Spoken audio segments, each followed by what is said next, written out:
Hi friends, ಎಲ್ಲರಿಗೂ ನಮಸ್ಕಾರ. Welcome to the UK home cook ಚಾನಲ್ನ ಹೊಸದಾಗಿ ನೋಡ್ತಾ ಇದ್ರೆ ಸಬ್ಸ್ಕ್ರೈಬ್ ಮಾಡ್ಕೊಳ್ಳಿ ಮತ್ತು ಬೆಲ್ಲೈಕನ್ನ ಪ್ರೆಸ್ ಮಾಡಿ. ದೀಪಾವಳಿ ಹಬ್ಬ ಬರ್ತಿದೆ. ಹಬ್ಬದ ಸ್ಪೆಷಲ್ ಹೆಸರು ಕಾಳು ಉಂಡೆ ಮಾಡೋದನ್ನು ನೋಡೋಣ. ಇದು ತುಂಬಾ ಅಲ್ಲಿ ಮಾಡೋದು ತುಂಬ ಸುಲಭ ಮತ್ತು ಟೇಸ್ಟಿಯಾಗಿ ಕೂಡ ಇರುತ್ತೆ. ಅಥವಾ ಅಲ್ಲಿ 1 ಕಪ್ ಆಗೋಷ್ಟು ನಾನು ಇಲ್ಲಿ ಹೆಸರು ಬೇಳೆಯನ್ನು ಹಾಕ್ಕೊಂಡಿದ್ದೀನಿ. ಇದನ್ನು ಹಿಂಗೆ ಡ್ರೈ ರೋಸ್ಟ್ ಮಾಡ್ಕೊಳ್ಳಿ. ಕಂದು ಬಣ್ಣ ಬರೋವರೆಗೂ ಮೀಡಿಯಮ್ ಫ್ಲೇಮಲ್ಲಿ ಇಟ್ಕೊಂಡು ಮಾಡ್ಕೊಳ್ಳಿ, ಇಲ್ಲ ಲೋ ಫ್ಲೇಮಲ್ಲಿ ಇಟ್ಕೊಂಡು ಮಾಡ್ಕೊಳ್ಳಿ, ಇಲ್ಲ ಸೀದೋಗೋ ಚಾನ್ಸಸ್ ಇರುತ್ತೆ.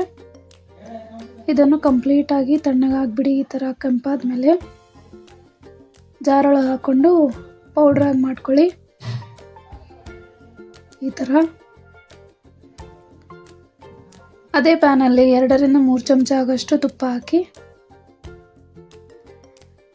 ಒಣ ದ್ರಾಕ್ಷಿ, ಒಂದು ಸ್ವಲ್ಪ ಕಟ್ ಮಾಡಿರೋ ಕಾಜು ಮತ್ತು ಬಾದಾಮ್ ಹಾಕಿ ಇವನ್ನು ಕೆಂಪಾಗೋವರೆಗೂ ಚೆನ್ನಾಗಿ ಹುರ್ಕೊಳ್ಳಿ. ಕೆಂಪಾದ ಮೇಲೆ ಸೈಡಲ್ಲಿ ತೆಗೆದಿಟ್ಕೊಳ್ಳಿ. ಅದೇ ತುಪ್ಪದಲ್ಲಿ ನಾವು ಗ್ರೈಂಡ್ ಮಾಡಿ ಇಟ್ಕೊಂಡು ಹೆಸರುಬೇಳೆ ಪೌಡ್ರ್ ಹಾಕಿ ಚೆನ್ನಾಗಿ ಮಿಕ್ಸ್ ಮಾಡಿ 2 ರಿಂದ 3 ನಿಮಿಷ ಹುರ್ಕೊಳ್ಳಿ ಮೀಡಿಯಮ್ ಫ್ಲೇಮಲ್ಲಿ ಇಟ್ಕೊಂಡು.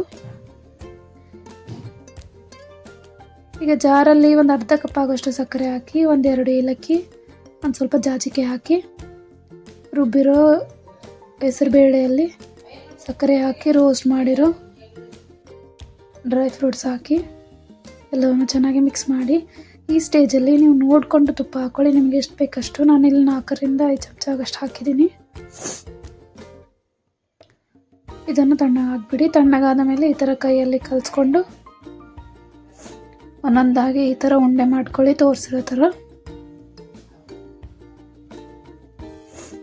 ನೋಡ್ದಲ್ಲ ಎಷ್ಟು ಚೆನ್ನಾಗಿ ಬರುತ್ತಿದೆ. ಇದನ್ನು ನೀವು ಸ್ಟೋರ್ ಮಾಡಿ ಇಟ್ಕೊಂಡು ಯಾವಾಗ ಬೇಕು ಅವಾಗ ತಿನ್ಬೋದು. ಹೆಸರು ಕಾಳು ಉಂಡೆ ತಿನ್ನಲು ರೆಡಿಯಾಗಿದೆ. ಈ ರೆಸಿಪಿ ನಿಮಗೆ ಇಷ್ಟ ಆದರೆ ಲೈಕ್ ಮಾಡಿ, ಶೇರ್ ಮಾಡಿ, ಕಮೆಂಟ್ ಮಾಡಿ.